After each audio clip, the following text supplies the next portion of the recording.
Écoute, Éric, tu vas nous faire mal paraître ou nous sauver la vie. Dans un repêchage qui regorgeait de talent offensif à l'attaque, le Canadien a décidé de passer par-dessus Michkov et autres bons joueurs pour repêcher le premier défenseur de 7 ans, un gars avec qui tu joues présentement, David Reinbacker.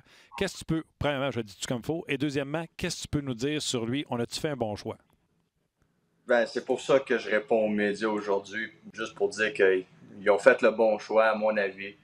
C'est un gars techniquement qui est sorti de nulle part 2 ans passés, puis à chaque année, il gagnait beaucoup. Il avançait, puis là, à ça, c'est rendu un 5e choix overall. Donc, son potentiel est extrêmement élevé. Quelles sont ses qualités, Éric? C'est un joueur complet, à mon avis. Une bonne première passe, des bonnes mises en échec, il a un flair offensif, il a un bon coup de patin. Donc, en général, je pense que c'est un joueur très complet. Il a fait plus de points que Roman Josi à son année recrue dans la même ligue. Donc, c'est quand même quelque chose. Tu sais, Éric, que les gens aiment bien quand on compare, quand on parle d'un joueur, parce que nous, on ne le connaît pas, mais toi, tu le connais bien. À qui tu pourrais le comparer? Je sais que vous n'aimez pas ça faire ça, mais quand même, juste pour me donner une idée, à quel défenseur actuellement dans la Ligue nationale... Il met de la pression. Ouais, non, je ne veux pas y mettre de pression. Mais à qui tu pourrais nous le comparer, Reinbacker? Ben, regarde, j'ai dit Roman Josi, c'est un Suisse, fait que je vais continuer à dire Roman Josi aussi. Il a du potentiel à devenir ce défenseur-là. Il mangeait des grosses minutes dans notre ligue à 18 ans seulement, donc son potentiel est là.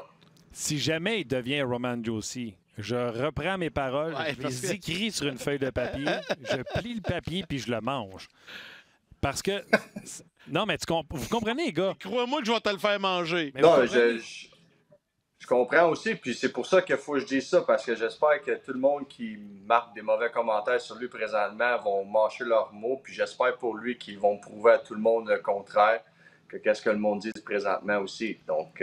Mais Éric, je pense que les gens, puis il faut faire attention, je pense que les gens qui sont déçus, c'est parce que, comme je te l'ai dit en prémisse, il y avait beaucoup de talent offensif. C'est parce qu'on le connaît pas aussi. Oui. Là, on n'en connaît pas un. Non, mais dans les 5-6 premiers, à cause de Michkov, les gens avaient des attentes. On s'attend à des grands talents, des gars de 80-90 points à l'attaque, et on s'en va chercher un défenseur. Si c'est Alec Martinez, qui est un défenseur de la Ligue nationale de hockey, qui va avoir fait X nombre de points, qui a gagné plus d'une coupe cette année, je pense qu'il est rendu à 3 ou 4 coupes cette année, c'est un excellent défenseur, mais c'est pas le coup de circuit que tu t'attends au 5e. Si c'est Roman aussi, là, on parle d'autre chose. Là, oui. Là, on parle d'autre chose. J'ai lu les commentaires de plusieurs recruteurs, Éric. Et c'est sûr que la comparaison veut se faire toujours avec Moritz Seider. Et il y en a plusieurs qui disaient qu'il n'a pas l'instinct offensif, il n'a pas l'intelligence offensive de Seider. Je ne sais pas si tu as vu Seider, je ne sais pas si tu es d'accord avec ce commentaire-là, puis qu'est-ce que tu peux dire là-dessus? Ben, moi, je vais dire encore le contraire. C'est lui qui renaît notre power play.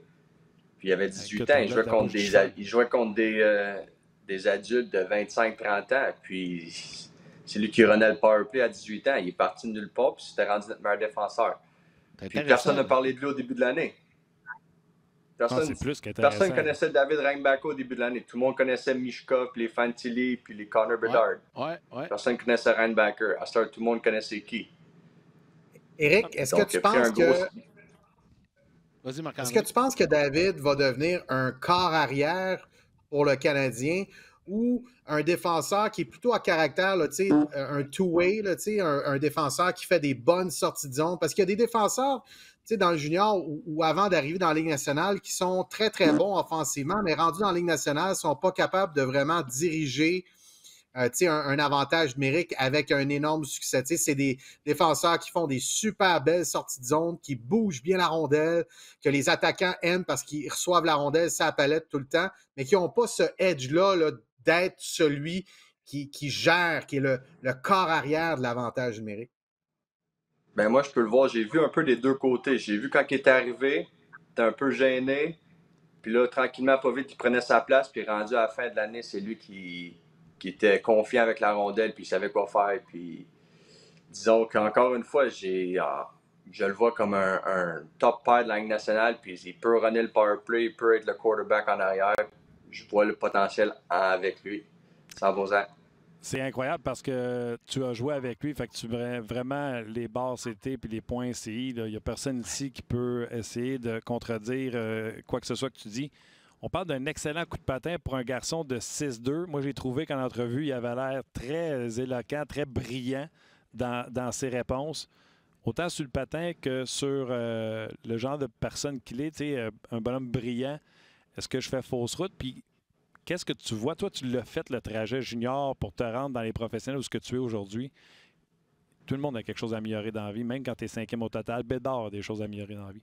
Qu'est-ce que tu penses qu'il doit améliorer? Puis parle-moi de son coup de patin, à quel point c'est efficace puis impressionnant pour un gars de 6 pieds 2 qui patine comme ça.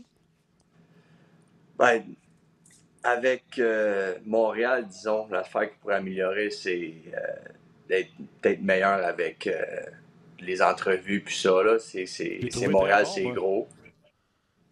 OK, mais moi, j'ai vu des entrevues que le monde n'était pas vraiment satisfait. Il pensait vraiment que ça ne tentait pas vraiment, mais c'est le genre de gars qui est. Il est vraiment humble, il est terre à terre. Il fait ce qu'il a à faire sur la glace, puis après ça, ben, hors glace, il ne voit pas trop. Chantal Maccabé va le coacher, je ne suis pas inquiète. Ouais, non, je suis pas mal sûr que oui.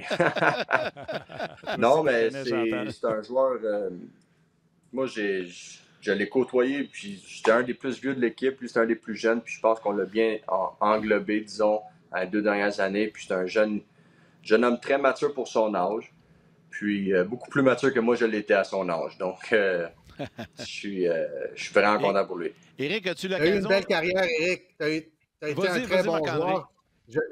On s'est affrontés souvent dans le midget espoir, dans le midget 3. Tu étais au Lyon, j'étais au Patriote de Châteauguay, puis ensuite dans le junior. Donc, je te connaissais pas personnellement à l'âge de 17-18 ans, mais je te voyais, puis je t'ai toujours apprécié comme joueur. Ah oui, selon qui t'a toi, coaché chez les Lions? C'était Dan Dupont. C'est Dan Dupont. Danny Dupont. Ouais. Danny Dupont. Danny Dupont. Ouais. Ah. Alors, puis dans le midget espoir, c'était Gordy Kilgallen, c'est ça? Gord. C'était ton assistant dans le temps, non? Oui, ben quand je suis arrivé à Châteauguay, je l'ai amené avec moi. On se connaissait depuis longtemps, puis on s'est toujours dit, s'il y en a un des deux qui devient en chef dans le midget 3, il amène l'autre comme adjoint. Alors, c'est moi qui l'ai eu en premier. Mais, Éric, dis-moi, David Rennemarker, est-ce que tu penses qu'il est prêt pour la Ligue nationale tout de suite? Ou est-ce qu'il est prêt pour le Rocket de Laval, la Ligue américaine, tout de suite? Ou ni un ni l'autre? Honnêtement, moi, je pense qu'il est prêt pour la Ligue. Pardon? Ou tu veux le garder avec toi ensuite? Moi, je ne retourne pas dans cette équipe-là l'année prochaine. Fait. OK, d'abord, tu peux partir. Laisse-nous-les. Ouais. Non, mais honnêtement, je pense qu'il est prêt pour la Ligue nationale. Juste parce qu'il a joué dans une ligue, déjà une ligue d'adultes, à un jeune âge, il est prêt, puis il a pris sa place. Puis il n'a pas peur que son âge fait une différence. Je sais que la Ligue nationale, c'est un gros step, mais comme vous avez pu voir dans les dernières années, il a pris des gros steps, année après année, semaine après semaine. Donc, je suis pas mal sûr qu'il va faire la même chose, le même trajet au courant des prochaines semaines, mois.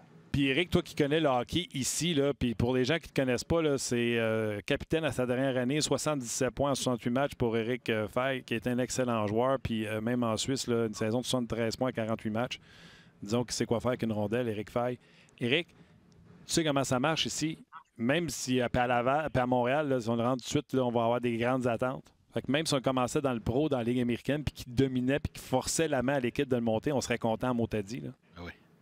Ben, je pense que peu importe où il va se ramasser, je suis sûr qu'il va bien faire, puis il va rendre le monde qui n'était pas content de son pic vont changer d'avis assez rapidement. As-tu l'occasion, Éric, en terminant, d'échanger avec lui, de lui parler, de le texter, ou tu vas faire ça plus tard? Ben, je l'ai texté, là, mais il y a sûrement beaucoup de messages textes tout de suite, fait que je le dérange pas trop. Ouais, il y a quelques médias qui veulent y parler ce soir. Non, c'est sûr. Je pense que oui. Hey, Éric, sincèrement, un gros merci. C'est tellement apprécié que tu as accepté de nous parler.